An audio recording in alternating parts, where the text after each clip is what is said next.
every time you visit Parker's Kitchen, your support makes a difference, impacting education for kids of all ages. And none of this happens without you. Live from Augusta, you're watching News 12 at 6 o'clock. We're a month away from Augusta's largest arts festival, Arts in the Heart. This 2.5-day event attracts upwards of 100,000 visitors to the streets of downtown. It is big. It also brings in hundreds of vendors from all over, showcasing their arts and crafts, food, music, and more. But as we get closer to the big event, some are questioning the process behind accepting vendor applications and the price to get in. Good evening, I'm Richard Rogers. And I'm Zaina Halliburton. Pre-sale tickets are $15, and it'll cost you $20 at the gate to get into the festival. Your Sydney Hood is live on Broad Street in Sydney. Participation and cost are two things that have some talking and even bringing it up to city leaders. And this all started when Drum Circle, a local organization, posted to their Facebook saying their application was denied, and the reason being was due to lack of space. Now, I spoke to some officials with Arts in the Heart, and they say they probably tell more people no than they do yes, and that reason being that they simply don't have enough room to bring everyone in. For every tent you see, there is an application attached. I wish we had enough room for everyone, but right now we have 5 stages and it's nonstop, and we accommodate a lot of local people. Performers on each stage are 95% local according to the Greater Augusta Arts Council. They say it's not up to them who they bring in to perform or set up a booth. It's up to a jury panel. If you have not produced a festival the size of Arts in the Heart, you probably haven't thought about it, but I don't really expect people to. I expect them just to have a really good time. The festival does come with a cost. There's a lot of expenses with the festival that most people don't worry about, and I don't want them to worry about it. When you come to Arts in the Heart, I want you to enjoy your weekend. I don't want you to be thinking about how expensive it was for us to produce, or how much work we all did, or how many volunteers are there, which is over 600. I don't want you to think about that. I want you to enjoy yourself. I'll worry about that. Our team will worry about that. Durant says the festival, in return, benefits the arts in the community year-round, which is a big part of what the Augusta Arts Council does, like giving out grant art funds from the city to give back to local art programs. I'm just proud of what we've done, because it's a large volunteer team that works with us, and my entire staff works on the festival. Now, here on Broad Street, you can expect to see vendors lined up from 6th to 10th Street. Arts in the Heart kicks off on September 20th, and again, those tickets at the gate are $20. And downtown will certainly be the place to be. It's going to be packed and a good time. It is one of the best events in the Southeast, and we're always looking forward to it. Thanks, Sydney, for the update there from Broad Street. Switching gears now to weathers, we give you a lot. Thanks, Riley. Golden Harvest brand new produce rescue center is adding millions of pounds of food to our area to feed people in need. It just opened a week ago and is already making a difference when it comes to helping 25 counties and more than 300 relief programs all across Georgia and South Carolina. Today, your Kennedy Payne takes us inside the Produce Center to get a closer look at how it all works. Golden Harvest is stepping up how they give back and opened their doors for their new Produce Rescue Center nearly a week ago, but they say that the need for volunteers is still greater than ever. Golden Harvest has expanded their space, just really increasing efficiency and our ability to bring more of the community alongside us in the mission. To expand their reach. It's not just our 60 employees that feed the hungry in 25 counties. We've got 350 partners across the service area. This past week, the center also served as a space for other organizations. We've utilized it helping the American Red Cross as they've had relief efforts for Hurricane Debbie. But despite all of this, they say the need is greater than it has been in years. 1 in 4 children right now that are struggling with food insecurity in our service area, and 1 in 7 of our neighbors. And so the numbers are higher than the highest in 15 years. Which is why they need help from the community. A lot of families are having to choose between groceries and rent, or you can't pay half of your mortgage, you have to pay the whole thing, and so they end up cutting their grocery budget. Golden Harvest's annual Spooky to Be Hungry drive starts October 1st. Last year we raised enough to provide 1 million meals for our community. But they say they need help to provide even more this year, which is why they are calling on volunteers to step up and become a captain to help lead the drive. And we just make a huge splash during that month, and we're really calling on community captains, so neighborhood captains to step forward. To learn more about how you can donate, volunteer, or become a captain, visit our website at wrdw.com. In Augusta, Kennedy Payne on your side. Thank Thanks, Kennedy. A Georgia state senator is pushing to end fatal incidents involving kids and guns. Emmanuel Jones acknowledges that he has to toe the fine line between enforcing responsible gun ownership and not infringing on Second Amendment rights. This all coming up during the first meeting of the Senate's Safe Firearms Storage Study Committee yesterday. Many of these unfortunate cases involving children getting a hold of guns have happened right here in our area. 4-year-old Phoenix Daniels died after accidentally shooting herself with her dad's gun last May in Grovetown. In January, a 5-year-old in Augusta accidentally shot himself, sending him to the hospital. And just days before his 5th birthday last year, Zyke Ryans died after accidentally shooting himself with an unsecured gun. Jones and lawmakers on this Senate committee are looking to support gun safety efforts through things like tax credits for gun owners who install safety devices. Jones says a tax incentive for businesses that pass out gun locks could be an option.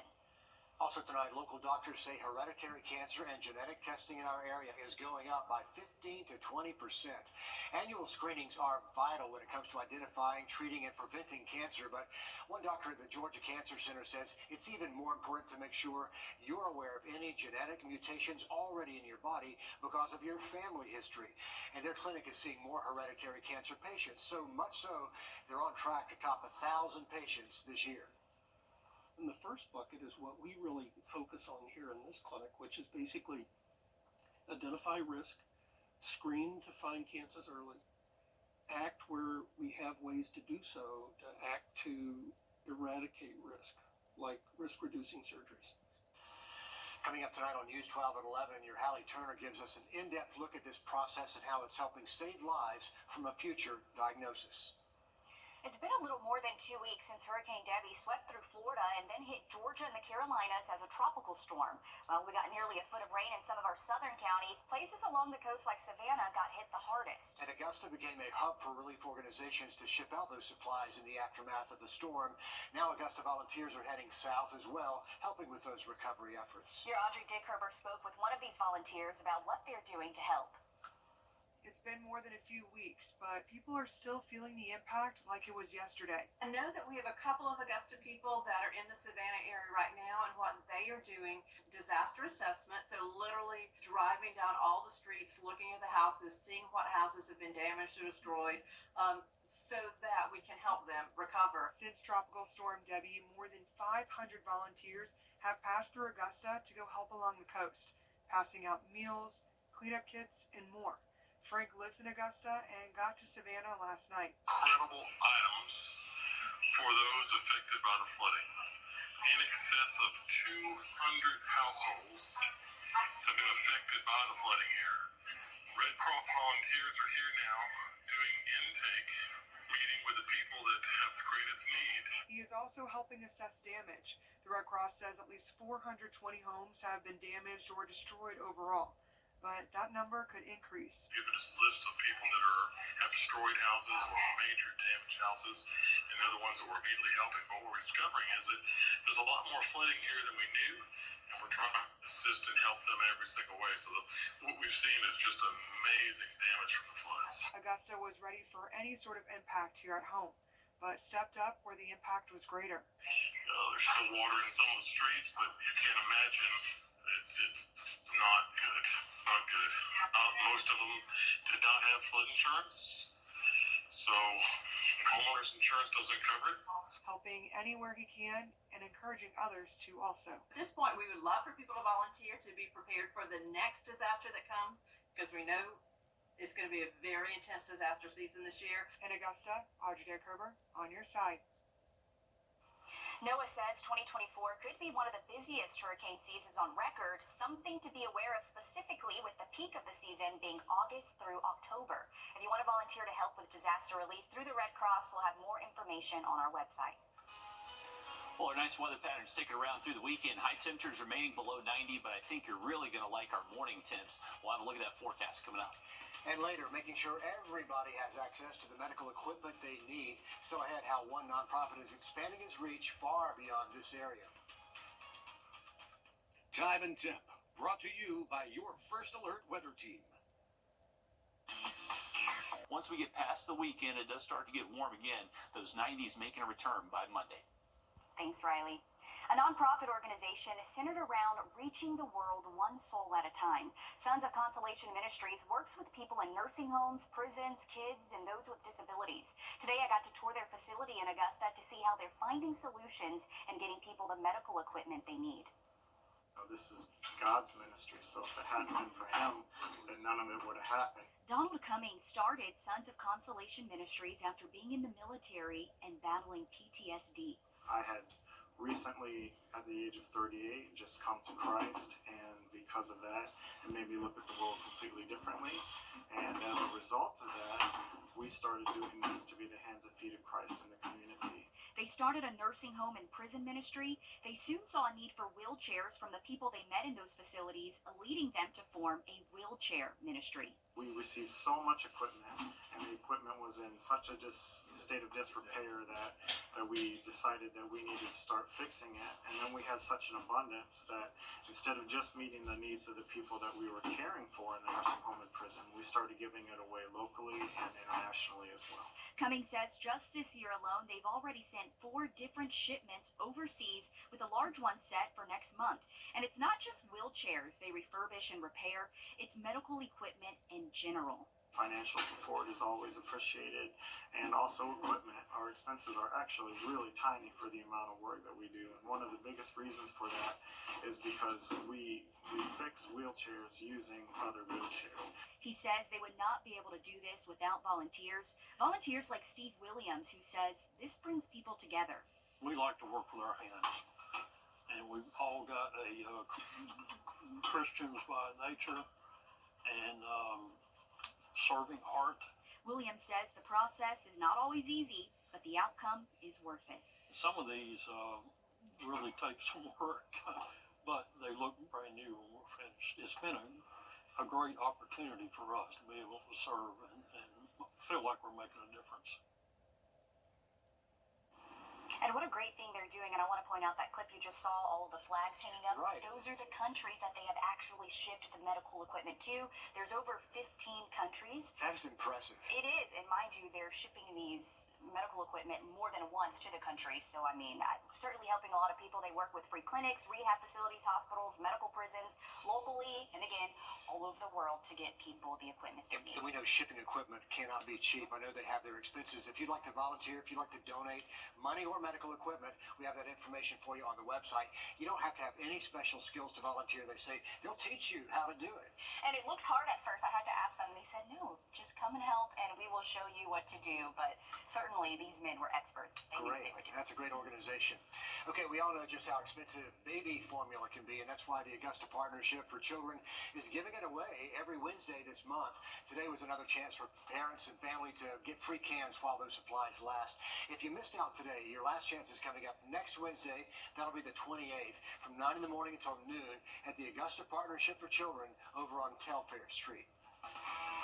Coming up in sports, a local coach is heading into the Georgia Sports Hall of Fame. We're going to tell you all about him next. First Alert Radar, powered by Jim Hudson Automotive Group. We're putting our On your sideline.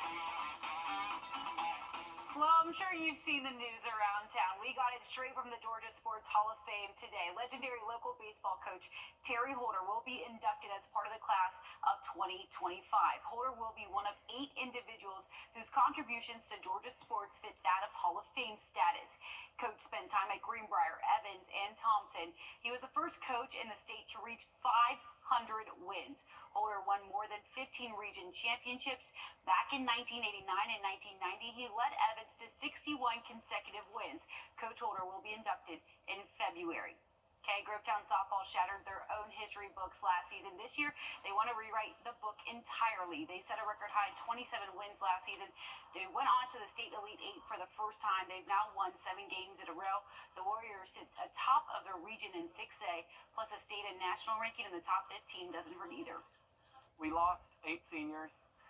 So I guess on paper, anybody from the outside might say, like, oh, you know, it might be a little down this year. But we've had some younger girls step up, a couple people who haven't really had a whole lot of varsity at-bats who are in our lineup. Outside, we hang out with each other a lot, and so then I feel like it carries over onto the field where we talk to each other and build each other up all the time. And it makes it easier. Like after an error or mistake or something like that, you just pick each other up and it makes you feel more comfortable. One of their mottos this team follows this season is do things with purpose, be intentional. Okay, more than 1,000 of you casted your vote for Game of the Week. Greenbrier fans must really want to be back on the big screen. We're headed back to the Pack when they go up against Grovetown at home on Friday night. Should be a good one. Thanks, Alyssa. USC Aiken students are officially back in the classroom for the new school year, and among the freshman class are two best friends. Jules and Ava are both diagnosed with Down syndrome. Together over the summer, they learned they were accepted into the UCA Life 2-year program. Together, these girls will learn life skills, get guidance in their academics, and develop skills for a future job. And the best part is they'll be doing it together. Since they got accepted, the confidence that she has developed in the sense of I'm going to college and I'm an adult and I get to do this on my own and picking out what's going to go in her room and just really finding herself, I think is going to be so important. So excited, so I think there's not going to be any sadness or missing us. They're going to be so focused on each other and all their new friends and all the things they're going to do. So I think she's going to have a great time. And it should be a great time. USCA Life is holding a fundraiser concert celebrating Ava and Jules in late September. Money raised will go towards funding scholarships for the USCA Life program, wishing them a great freshman year. Absolutely best of luck to them as they start off the school year. And hey, luckily we got some great weather for the start of the school year all the way through the weekend. High temperatures remaining below 90 through at least Sunday. Another quick look at that 7-day just after the break.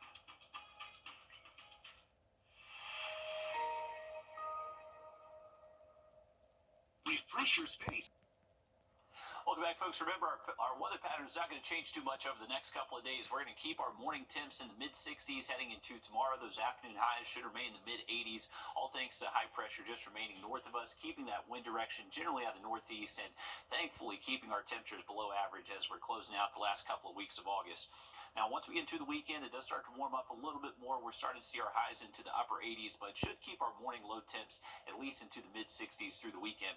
Once we get into next week, it does start to warm up a little bit more. We start to see those 90s back across the area. 91 Monday, and then mid-90s Tuesday, Wednesday. So this nice weather, it is unusual for this time of year. Take advantage while it lasts. We are spoiled. Bring on the pumpkin spice. Let's talk about fall.